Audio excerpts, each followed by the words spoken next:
अनादि निर्गुणी प्रगटली भवानी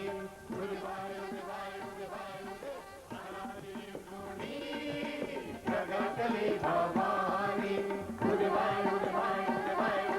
मोह महिषासुर मर्दाना दामुनी मोह महिषासुर मर्दाना दामुनी विविध बाबांची करावया धाडानी विविध बाबांची करावया धाडानी भक्ताला गुणी पावसनी निर्वाणी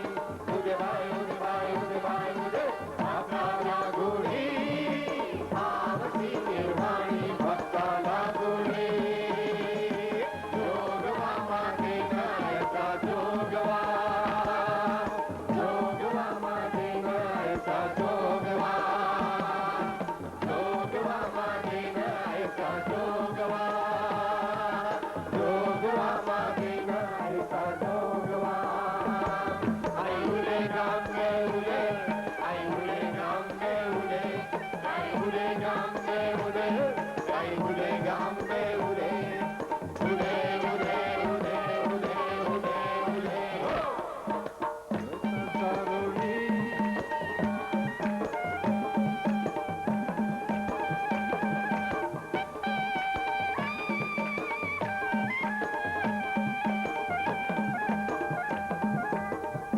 सारुणी मालवी घालीना सारुणी मालवी घालीना हाती बोधाचा सेनानी घेईना हाती बोधाचा सेनानी घेईना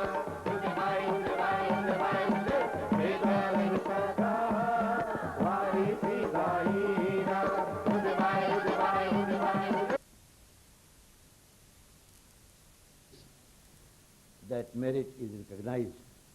And I at least certainly, as one who had a little bit to do with shipping, was delighted when I heard that His Majesty's government, member of our Commonwealth, had honored and recognized me. I therefore welcome him very much, as I have been directed to, but with pleasure myself. We are waiting to hear what Mataji has said, but I can only tell you one thing, that whatever the Srivastava family, I mean I am only talking of these two whom I know, say or do from their hearts. And I wish that they continue to do so and help all of us in all respects that it is possible to help anybody. Thank you very much.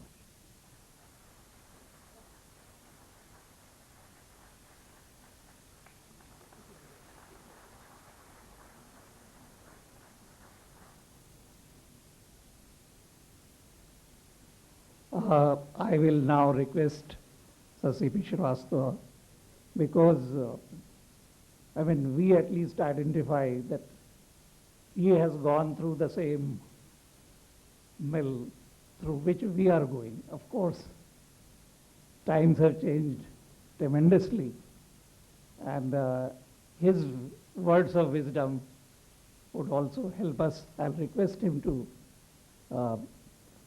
come here and kindly address us. Sir.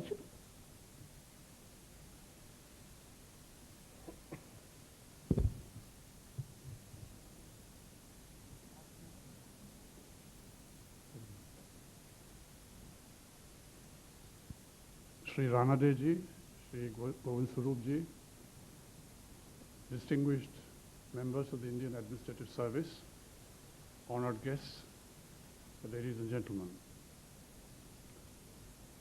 It's That's always a problem with me.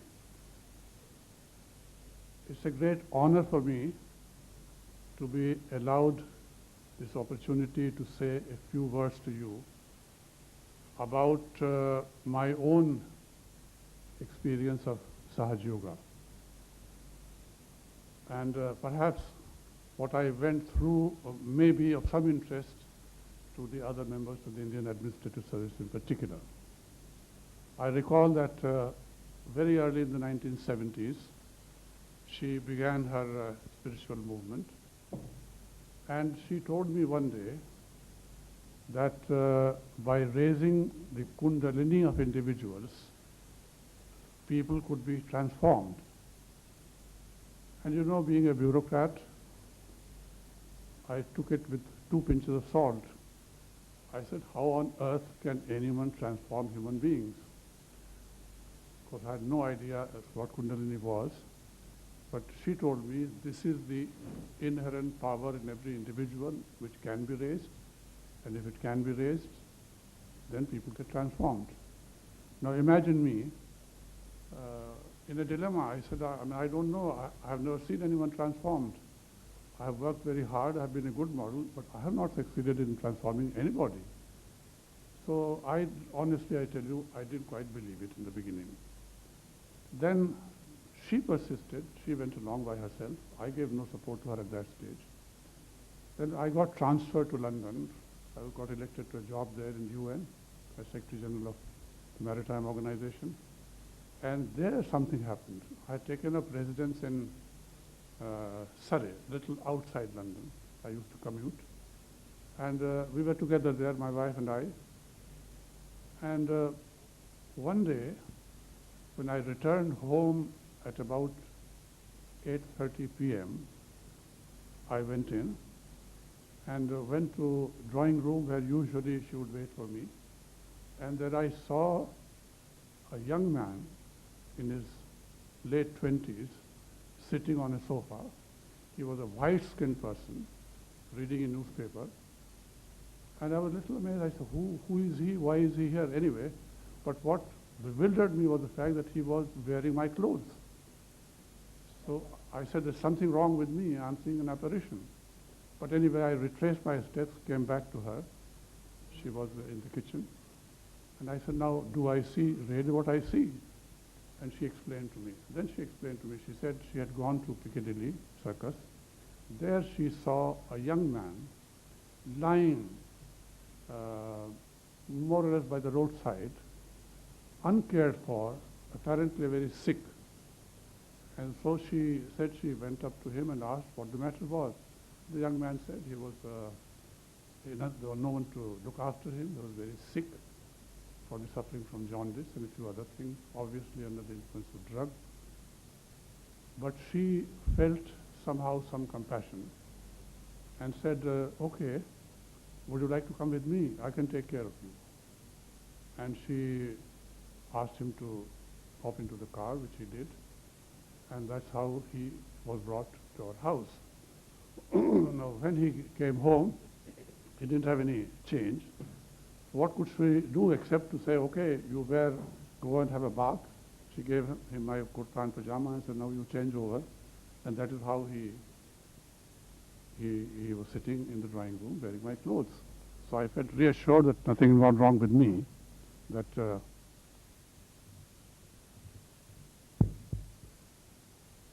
I felt reassured that nothing had really gone wrong with me, that what I was seeing was true. Well, I tell you, I was very happy. I said, well, here's a person full of compassion.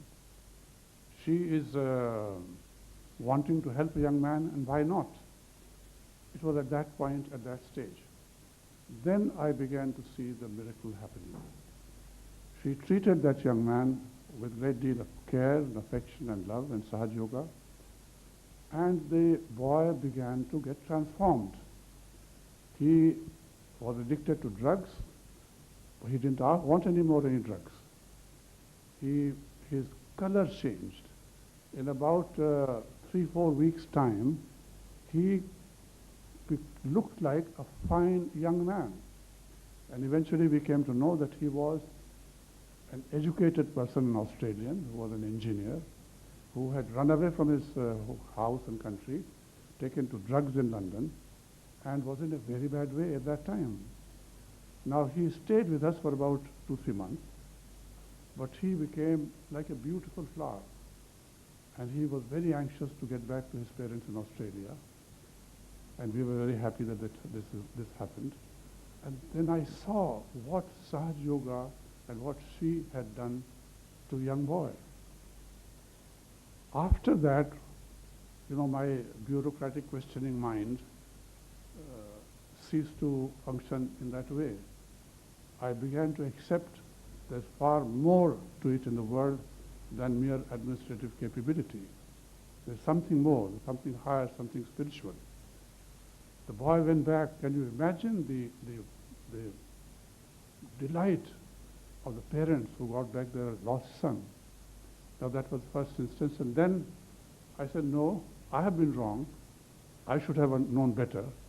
But you know how it is. I mean, some of you who are member service would know, we never accept anything unless it is through 3 times over. Well, then it began to unfold itself. I saw someone coming along, coming to her for vibrations and for transformation, and you know, sitting opposite. And people who were addicted to drugs till yesterday found that they did not have the urge to ask for drugs. People who were alcoholics, she never asked anyone to give up anything. She said, it's your life, but you don't give up drugs. Drugs get away from you. You don't give up alcohol. Alcohol goes away from you. You become a different person. Now, to some of the audience, I might perhaps refer to what I always do when I speak, the case of Dr. Jekyll and Mr. Hyde. You know, that Mr. Hyde seems to disappear from you and you become a total Dr. Jekyll. So I've seen many of that kind, a few in the beginning, and later on quite a number, and now of course there are thousands and thousands and thousands all over the world, in 80 countries. I have traveled with her to, not all of them, but some of them, and it's amazing to see how they are becoming a sort of a new class of human beings, motivated by nothing except what is ethical, what is right. They don't bother about themselves, they bother about others. All the time wanting to do something good, something right. And I must say, she never, I mentioned to her, she never says, give up this thing. She says, on the contrary, educate yourself, take a job, but do the job well. And wherever they are, they make a difference. So that is what SahajaYoga is doing. Now, how has it affected me? You know, in the beginning, I was a very anxious person. You know, always wanting to be 5 minutes ahead of time or on time. If I'm slightly delayed, I'm a little jittery. You know how official life is. A lot of tensions. If you're in the United Nations, I'm dealing with 150 governments. And if you have to deal with the United States of America and Russia and China and what have you, it does mean a lot of strain and stress. But I assure you, ladies and gentlemen, after this experience of mine, I became a different person. And mind you, it was not as if I became careless, not at all. I was always punctual to the minute, but not with strain, not with stress. I did not feel as if I was under any great tension anywhere. You do your job and do your job as best as you can. And things turned out extremely well. So this is the message that I wanted to give my friends and colleagues. It is a matter of your wanting to achieve that much of transformation. If you are earnest about it, if you are sincere about it, as I was, I think it's possible to achieve that transformation, and nothing helps in fighting tension better than being transformed in this fashion. I have told you she doesn't want anyone to give up anything, but I want to do something more. She herself doesn't give up anything. She is a great spiritual leader, but she is also a very great wife, and a very great mother, and a very great grandmother, and now a very great great-grandmother. 4 generations now. I tell you, I won't take too much of your time. I get carried away sometimes, but once she was in Australia, I was in London, and she rang up our cook from there saying, I hope you are preparing this vegetable for him and that vegetable for him. Now, she is a wife wherever she is, and she is a mother wherever she is. The lesson is, lead your life normally, but lead in a different way. When you get concerned about the world, a lot of compassion, concerned about your country, not only just your country, concerned about the world, she is building up a new human society. And I'm praising her. I'm not embarrassed. It doesn't matter, she's my wife. But I'm not praising her for nothing. I'm telling you what I've seen. And that is my experience. I hope you will have the same experience. Thank you very much. Before I sit down, I do want to refer to Mr. Ranade. It was wonderful seeing him after many, many years. He has been a wonderful friend, a great colleague. And seeing him, I go back to 20 years, 30 years. Thank you, my friend, for your kind words. Thank you, ladies and gentlemen.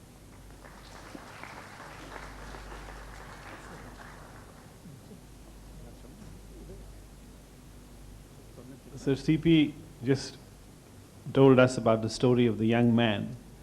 I would only like to add that all of us have been those young men in many ways, and all of us have experienced her great care and compassion with which she has given us a new life. And now may I request Her Holiness Sri Mataji Nirmala Devi to give her talk.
I bow to all the seekers of truth. That's a very interesting subject that has been given to me to talk to you people. Because I've been always worried about the IAS, IPS, and other government servants.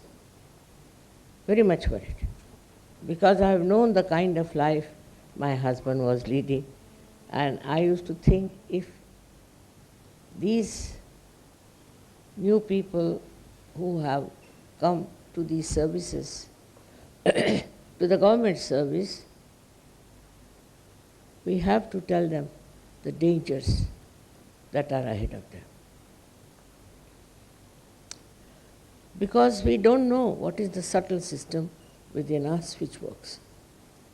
And in this subtle system, when we lead this kind of a very speedy, intensive life, it has a defect. It has a defect, you can see in the chart, they have shown the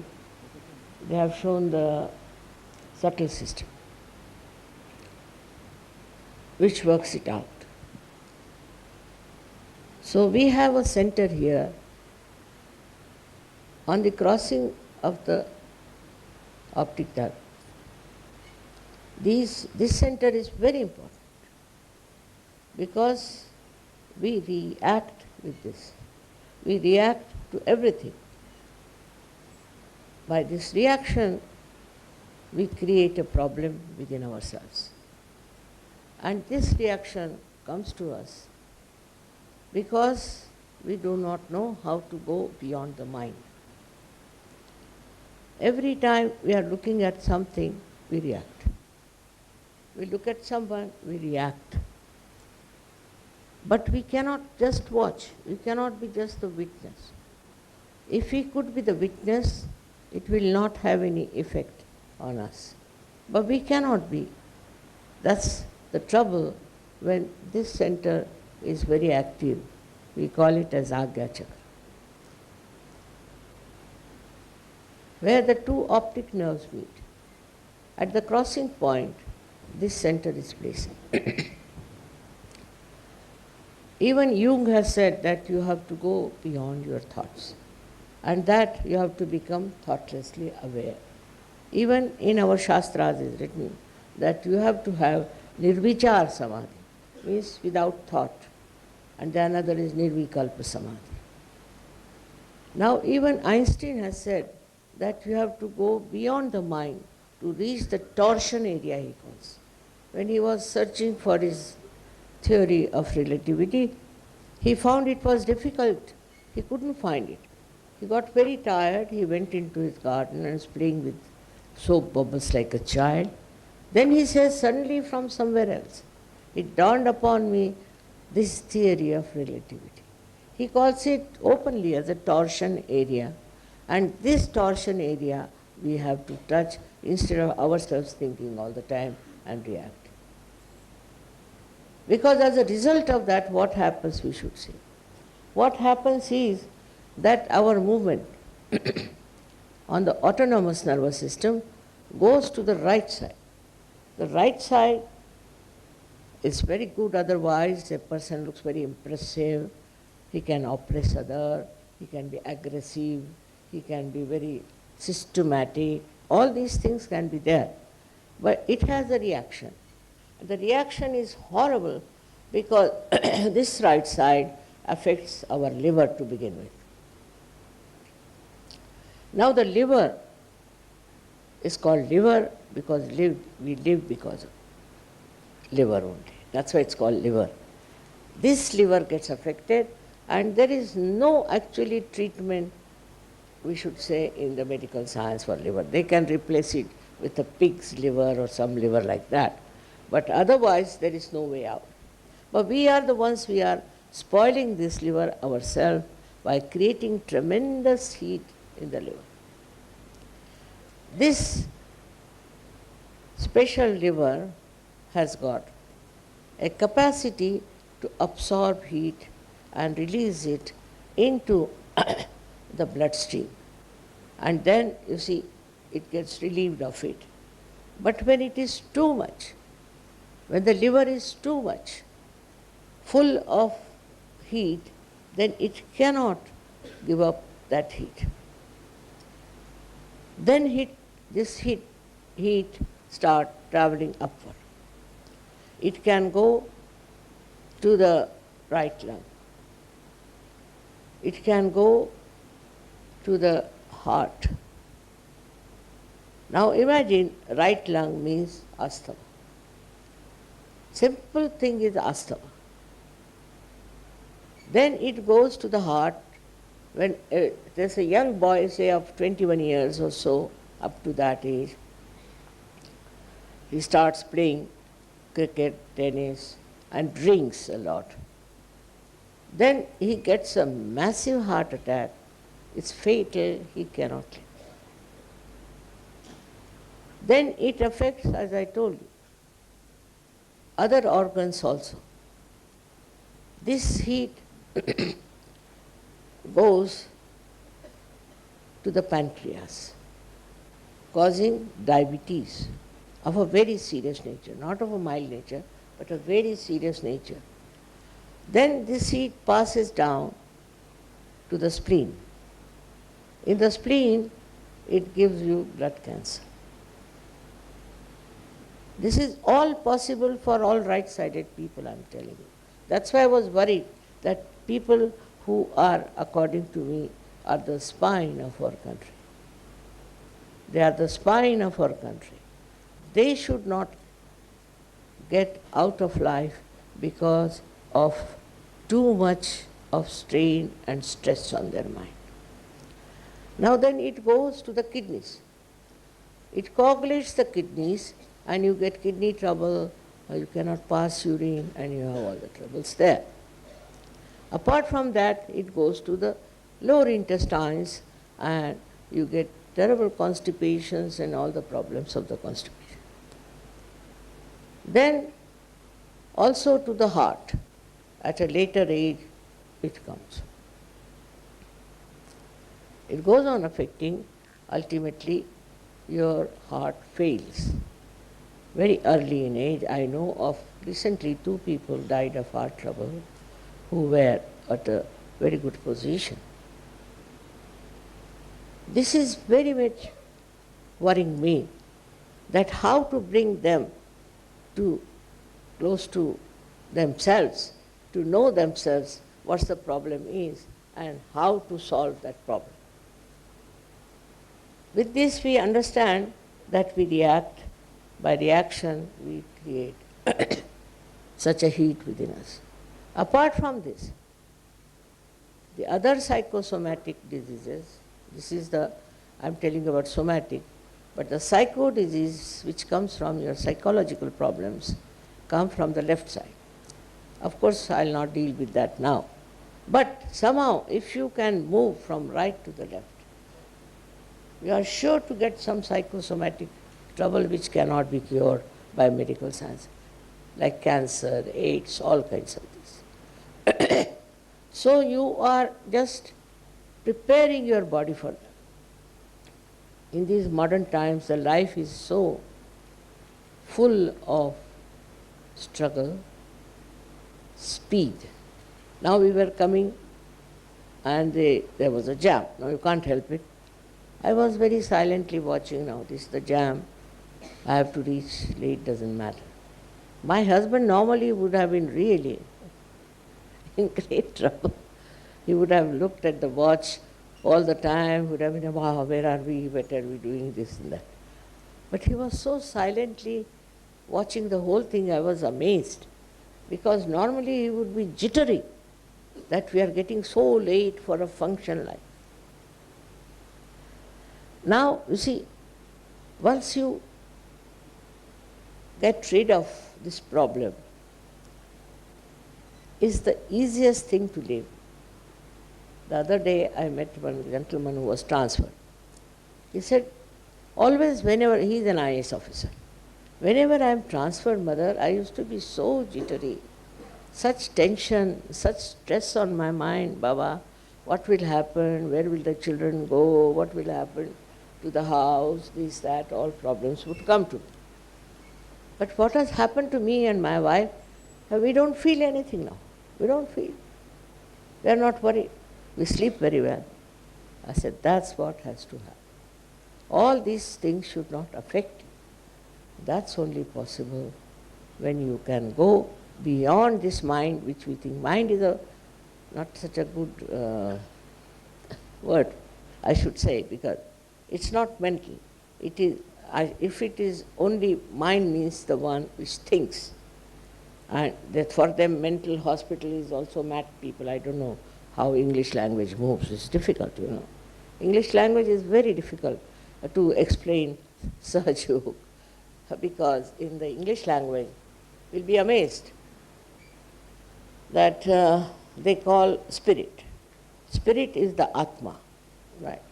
Spirit is the dead body moving about, according to them. And thirdly, it means also